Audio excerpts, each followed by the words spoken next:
안녕하세요. 닥통 네이버 지식인 상담의 신홍문입니다. 이 코골이 수면무호흡증 관련해서 이 코골이 소음 때문에 이제 어려움을 겪고 힘드신 분들이 많고요.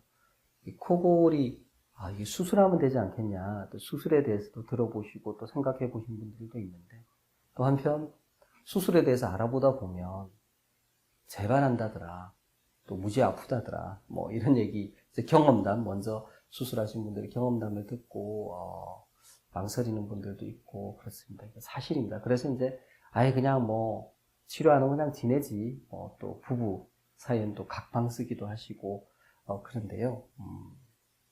과연 이제 그러면 코골이 수술은 부작용 또 재발 위험성 때문에 기피하게 되고, 그래서 그냥 치료하지 않고 그냥 시간을 보내는 게 옳은 것인가에 대해서 좀 말씀을 드려보려고 합니다. 실제 이제 코골이 소리만의 문제가 아니고요. 코골이 소리와 더불어서 자다가 숨을 멈추는 이제 수면무호흡증이 동반이 됩니다. 그럼 동반된 수면무호흡증이 혈압을 올리고요. 심장질환, 뇌졸중을 유발하고요. 또 야간 수면의 질을 방해하기 때문에 낮에 졸립니다. 교통사고 위험이 높아지고요. 기억력도 떨어지고 업무 효율도 떨어집니다. 일단 삶의 질이 떨어지죠. 재미가 없어요. 피곤하고. 과연 이런 상태로 인생을 사는 것이 바람직하냐? 우리가 이유를 모르고 치료법도 모르거나 아니면 치료하는데 비용이 너무 많이 든다면 또 어쩔 수 없을 수 있지만, 사실 지금은 코골이 수면무호흡증에 대해서 수면다운 검사를 진단할 수 있고요. 이 건강보험이 됩니다. 큰 부담이 안 되고요. 또 양압기 치료라 그래서 수술처럼 아프거나 후유증을 남기지 않으면서 바로 양압기를 쓰면 바로 코골이 무호흡이 없어집니다. 즉각적으로 효과를 확인할 수 있는, 또 한 번 하다가 마음에 안 들면 그만둘 수 있는 가역적이죠. 그런 이제 치료가 있습니다. 양압기 치료가 있고요. 안 해볼 이유가 없죠.